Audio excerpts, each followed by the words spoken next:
जय श्री राम दोस्तों। तो नेक्स्ट क्लास में हमने √2, √3, √5 इसको इरेशनल करना प्रूफ सीखा था। आज हम लोग रैशनलाइजेशन हम लोग सीखने वाले हैं। ठीक है, अब रैशनलाइजेशन होता क्या है तो क्वेश्चन के थ्रू हम इसको समझने की कोशिश करते हैं। ठीक है, तो सबसे फर्स्ट क्वेश्चन है, लिखा हुआ है 2/√3। इसका रैशनलाइज करना है। रैशनलाइज करना का मतलब ये है कि नीचे अगर रूट दिखना है ना तो इस रूट को हटाना है, किसी भी तरीके से आपको हटाना है।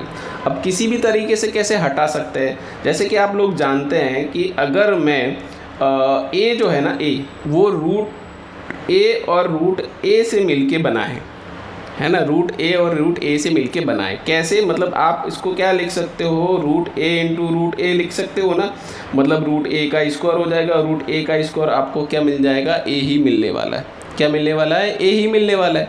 ठीक है, तो आप इसी कंसेप्ट का यूज़ करने वाले हैं। अब नीचे आपको क्या दिख रहा है, √3 दिख रहा है ना। अगर इसके साथ में √3 होता तो √3 इंटू √3 क्या हो जाता, 3 हो जाता। तो बस आपको यही करना है, ऊपर नीचे √3 से मल्टीप्लाई कर देना है। ठीक है, ऊपर नीचे √3 से मल्टीप्लाई कर देना है। तो इसका मल्टीप्लाई होकर नीचे बन जाएगा 3 और ऊपर हो जाएगा 2 इंटू √3। ठीक है, ये एकदम सिंपल क्वेश्चन होते हैं। अब इसी तरीके से अगर आप सेकेंड क्वेश्चन को देखेंगे तो 5/2√2 लिखा है ना। मुझे तो रूट को हटाना है, तो सेम प्रोसेस √2 ऊपर नीचे मल्टीप्लाई कर दीजिए। ठीक है, ये और ये मिलके क्या बन जाएगा, 2 बन जाएगा। और 2 और 2 का मल्टीप्लाई क्या हो जाएगा, 4 हो जाएगा। तो हम नीचे आंसर में लिखेंगे 4 और ऊपर हो जाएगा 5 इंटू √2। 5 इंटू √2। एक बार आप ये ज़रूर ट्राई कीजिएगा। क्वेश्चन नंबर 3 जो है आप एक बार ज़रूर ट्राई कीजिएगा। हम क्वेश्चन नंबर 4 की तरफ बढ़ते हैं। क्वेश्चन नंबर हमारा 4 क्या कह रहा है, देखो 1/√5 + 1। ठीक है, इसको आपको रैशनलाइज करना है। देखो फर्स्ट, सेकेंड, थर्ड में क्या थे कि √3 मतलब रूट वाले क्वांटिटी के साथ कोई भी नंबर प्लस माइनस नहीं हो रहा है, कोई भी नंबर प्लस माइनस में नहीं हो रहा है, वो एकदम सिंगल है। तो उसको तो रैशनलाइज करना बहुत इजी है। वैसे इसका भी इजी ही है। अब आपको करना क्या है ऐसे केस में, आप बीच वाला साइन देखिए, बीच वाला साइन क्या है, प्लस का है। तो आपको ऊपर नीचे माइनस से मल्टीप्लाई करना है। मतलब नीचे क्या लिखा हुआ है, √5 + 1 है ना। तो आपको √5 - 1 और √5 - 1 ऊपर नीचे मल्टीप्लाई करना है। ठीक है, इससे हो गया का, इससे ये होगा कि नीचे हमेशा a + b a - b का फॉर्मूला बन जाएगा। कैसे, अगर मैं इसको a एज्यूम करता हूँ, इसको b एज्यूम करता हूँ, तो सेम हमारा ये a है और सेम हमारा ये b है। तो वही a + b a - b ऐसा अगर मल्टीप्लाई में होता है तो आप इसका फॉर्मूला क्या लिखते हैं, a² - b² फॉर्मूला लिखते हैं। ठीक है, तो नीचे क्या बन जाएगा, a² मतलब √5 का स्क्वायर -1 का स्क्वायर। डन। और ऊपर लिखा है 1 इंटू √5 - 1 मल्टीप्लाई करेंगे तो हमारा आंसर यही आने वाला है। ठीक है, चलिए नीचे सॉल्व करते हैं। √5 का स्क्वायर 5 - 1 ऊपर √5 - 1, तो √5 - 1 अपॉन में 4। तो ये आपका आंसर हो गया, ये आपका क्या हो जाएगा, आंसर हो गया। डन है, डन। ठीक है, चलो एक बार क्वेश्चन नंबर 5 भी ट्राई करते हैं। ठीक है, अब 5 में क्या है, 2 रूट आ गए ना, तो ये भी सिंपल ही है, कोई हार्ड नहीं है। देख लेते हैं क्वेश्चन नंबर 5। 2/√7 + √5। ठीक है, क्या बोला था आपको, साइन को देखो, आपका साइन क्या मिल रहा है, आपका बीच का साइन क्या है, प्लस का साइन है। तो आप ऊपर नीचे माइनस के साइन से, सेम नंबर के, है ना, सेम नंबर होना चाहिए, अलग नहीं होना चाहिए। तो माइनस के साइन से √7 - √5 ऊपर मल्टीप्लाई किया, √7 - √5 नीचे मल्टीप्लाई किया। नीचे अगर रूट के साथ ऐसे प्लस माइनस में लिखे हैं ना, हमेशा फॉर्मूला बनना चाहिए a + b a - b। तो उसका फॉर्मूला क्या लिखते हैं हम लोग, a² - b²। आप देखो अगर आप नीचे मल्टीप्लाई करेंगे तो सेम नंबर है, इसको अगर आपने ए लिया, इसको आपने बी लिया, तो यही हमारा ए है, यही हमारा बी है। अब ये प्लस माइनस के साइन में मल्टीप्लाई हो रहा है, तो हम इसको कौन सा फॉर्मूला यूज़ करेंगे, ए स्क्वायर माइनस बी स्क्वायर। ठीक है, ऊपर क्या बच रहा है, 2 इंटू √7 माइनस √5। ठीक है, अब अगर ऊपर इस तरीके से लिखा हुआ है ना, कोई नंबर आ जाए जैसे 2 इंटू, तो आप कोशिश करो मल्टीप्लाई नहीं करने की कोशिश करो। क्यों, मे भी ऐसा हो सकता है कि नीचे एक ऐसा नंबर आ जाए कि 2 और ऊपर नीचे कट जाए।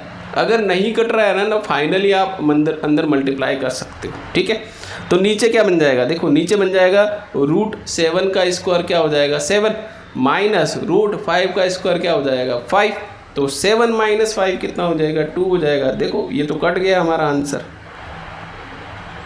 ये और ये कट गया, तो आंसर कितना आ रहा है √7 माइनस √5, √7 माइनस √5। तो इस तरीके से रैशनलाइज किया जाता है।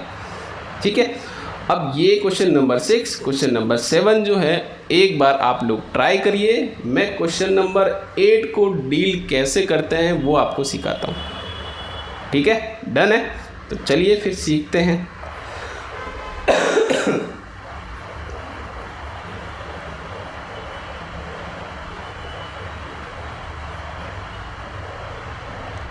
चलिए क्वेश्चन नंबर 8 को डील करते हैं।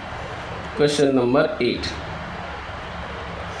4 + 2√3 upon 2 minus √3 equal to a + b√3।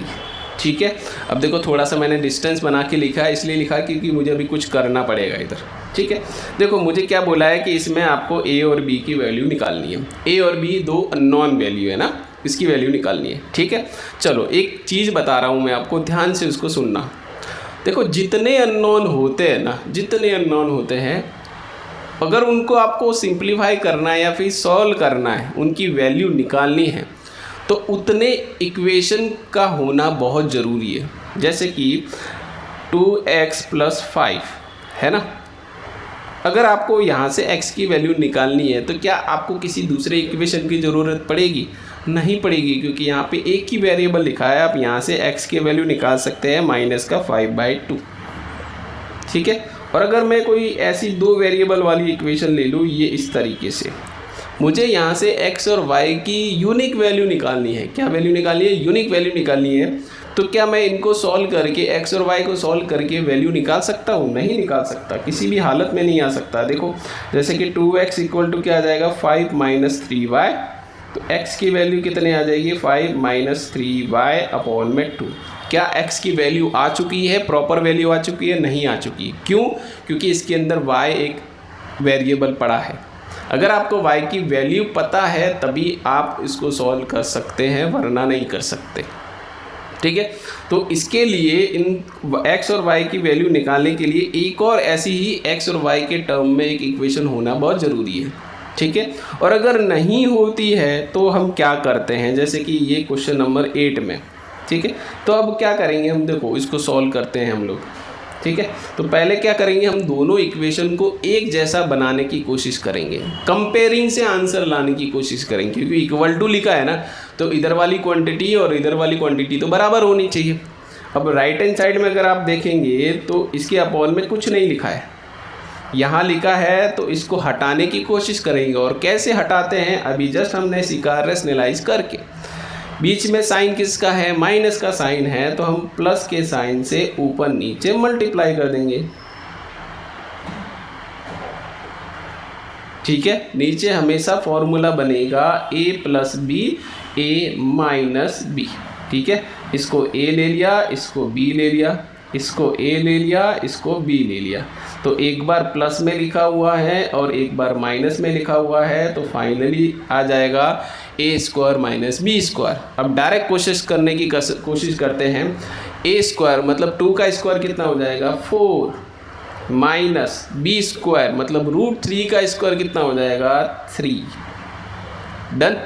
अब ऊपर ऊपर मल्टीप्लाई कर लेते हैं हम लोग। देखो 4 को कैसे मल्टीप्लाई करते हो आप, ऐसे अगर लिखा होता है ना a प्लस बी ब्रैकेट में c प्लस डी, कैसे मल्टीप्लाई करते हैं, इस a का इस पूरे ब्रैकेट के साथ मल्टीप्लाई होता है, उसके बाद प्लस b का इसके साथ मल्टीप्लाई होता है। यही हम लोग प्रोसेस फॉलो करते हैं। तो सेम इसमें भी ऐसे ही करना है। 4 को 2 प्लस रूट 3 के साथ मल्टीप्लाई करो, फिर प्लस 2 रूट 3 को 2 प्लस रूट 3 से मल्टीप्लाई करो। ठीक है, बराबर में ये चीज़ लिख लेते हैं हम लोग। ठीक है, अब नीचे वाली क्वांटिटी क्या हो जाएगी, 1 हो गई। नीचे वाली क्वांटिटी क्या हो गई, 1 होगी। ठीक है, अब मल्टीप्लाई कर लेते हैं। अब इस 4 को अंदर मल्टीप्लाई करके लिखेंगे, ये बनेगा 8 प्लस 4 रूट 3। अब इसको अंदर मल्टीप्लाई करके देखा तो ये बना 4 रूट 3 प्लस रूट 3 कितना हो जाएगा, 3 इंटू 2 कितना हो जाएगा, 6 is equal to a plus B root 3। ठीक है, अब लाइक टर्म को ऐड कर लेते हैं और अनलाइक टर्म को ऐड कर लेते हैं। मतलब अनलाइक टर्म तो ऐड होगी भी नहीं वैसे भी। ठीक है, तो ये लाइक टर्म दिख रही है आपको, 14 हो जाएगा और ये कितना हो जाएगा, 8 रूट 3 हो जाएगा। ठीक है, क्या यहाँ तक बात आपको डन है। ठीक है, अब करते हैं कंपेयर। अब क्या करते हैं, कंपेयर। अब देखो यहाँ रूट 3 के साथ में कौन है, b, और यहाँ पे रूट 3 के साथ में कौन है, प्लस का 8। तो b की जो वैल्यू आ जाएगी वो यहाँ से कितनी आ जाएगी, 8 आ जाएगी। यहाँ से कितनी आ जाएगी, 8 आ जाएगी। और a की वैल्यू कितनी आ जाएगी, a देखो ये कांस्टेंट है पूरा a, और यहाँ पर भी ये पूरा एक सिंगल लिखा हुआ है, तो a की वैल्यू कितनी आ जाएगी, 14 हो जाएगी। ठीक है, आप a और b की वैल्यू रख के देखो, लेफ्ट हैंड साइड और राइट हैंड साइड आपस में क्या आ जाएंगे, बराबर आ जाएंगे। क्या आ जाएंगे, बराबर आ जाएंगे। तो इसी तरीके से रैशनलाइज किया जाता है और इसी तरीके से रैशनलाइज के क्वेश्चन भी पूछे जाते हैं। ये क्वेश्चन नंबर 8 है। ठीक है, अब एक क्वेश्चन और कर लेते हैं। कभी कभार नीचे 3 रूट आ जाते हैं इस तरीके से, इसका कैसे करें। तो रैशनलाइज तो मैंने बताया था आपको करना किस तरीके से करना है। तो एक काम करो, आप इस क्वेश्चन को डील करने के लिए पहले तो इस क्वेश्चन को उतार लेते हैं हम लोग। ठीक है, सबसे पहले बड़ा नंबर लिख लेते हैं, रूट 5 लिखा, फिर रूट 3 लिखा, फिर उसके बाद रूट 2 लिख दिया। ठीक है, एक काम करो, आप किससे रैशनलाइज करेंगे, तो एक काम करो, इसको आप a एज्यूम कर लो और इस पूरे को b एज्यूम कर लो, तो वही a प्लस b बन जाएगा। इसको पूरा का पूरा a एज्यूम कर लो, इसको ब्रैकेट में डाल दो और इसको ब्रैकेट में डाल दो। ठीक है, बीच में साइन देख लो, किसका साइन दिख रहा है आपको, प्लस का साइन दिख रहा है। तो आप ऊपर नीचे माइनस के साइन से मल्टीप्लाई कर दीजिए।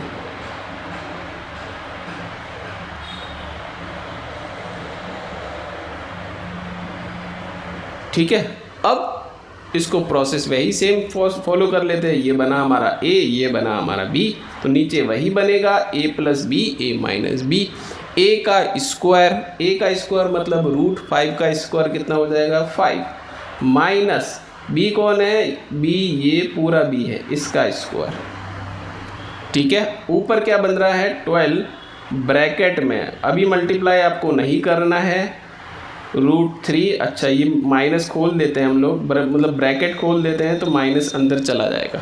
ठीक है, अब नीचे वाले को थोड़ा सा सिंप्लीफाई करते हैं। ठीक है, चलो 12 root 5 minus root 3 minus root 2, नीचे ये a प्लस बी का होल स्क्वायर है, होल स्क्वायर खोलते जाते हैं और माइनस अंदर डिस्ट्रीब्यूट करते जाते हैं। तो a स्क्वायर मतलब रूट 3 का स्क्वायर 3 हो जाएगा, बाद में डिस्ट्रीब्यूट कर लेते हैं। चलो पहले इसको खोल के लिख लेते हैं, ऐसे 2 रूट 6 लिख लेते हैं। ठीक है, और फिर फाइनली क्या बन रहा है, 12 root 5 minus root 3 minus root 2 upon में 5 माइनस 2 रूट 6। ठीक है, अंदर सॉल्व भी कर लिया और माइनस को डिस्ट्रीब्यूट कर लिया, तो ये और ये क्या हो जाएगा, कैंसिल हो जाएगा। अब देखो, अगर आप नीचे देखेंगे तो अब सिंगल ही रूट आया। अब सिंगल रूट को हटाने का एक तरीका मैंने सिखाया था, बस वही तरीका आपको यूज़ करना है। माइनस का 2 रूट 6 है, तो इस रूट 6 को हटाना है, तो ऊपर नीचे किससे मल्टीप्लाई कर दो, रूट 6 से मल्टीप्लाई कर दो। ठीक है, अब रूट 6 इंटू रूट 6 कितना हो जाएगा, 6, और 6 इंटू 2 कितना हो जाएगा, 12, अब 12 आपको ऊपर दिख ही रहा है, उसके साथ क्या हो जाएगा, कैंसिल हो जाएगा, तो ये पूरा कैंसिल हो जाएगा इस 12 के साथ, है ना। नीचे एक माइनस बचा है, इस माइनस को भूलना नहीं है, इस माइनस को आप ऊपर ले लो और √6 इंटू ब्रैकेट में ये फाइनल आपका आंसर बन गया। आप चाहो तो √6 को अंदर मल्टीप्लाई कर सकते हो और ना चाहो तो इसको एज इट इज़ ऐसा रख सकते हो और यही हमारा आंसर है, ठीक है। तो जब भी ऐसे नीचे 3 टर्म लिखी हुई होती है, ठीक है, तो इसमें आपको 2 बार रैशनलाइज करना ही पड़ेगा आपको, ठीक है। मे बी हो ऐसा क्वेश्चन बन जाए आपका कि आपको 2 बार रैशनलाइज करना ही पड़ेगा। डन। तब तक के लिए अगर ये लेक्चर आपको अच्छा लगा है, तब तक के लिए आपको क्या करना है पता ही है ना। अपने दोस्तों को और कलीग्स को वीडियो सेंड करो, लाइक शेयर और सब्सक्राइब करो। जय श्री राम।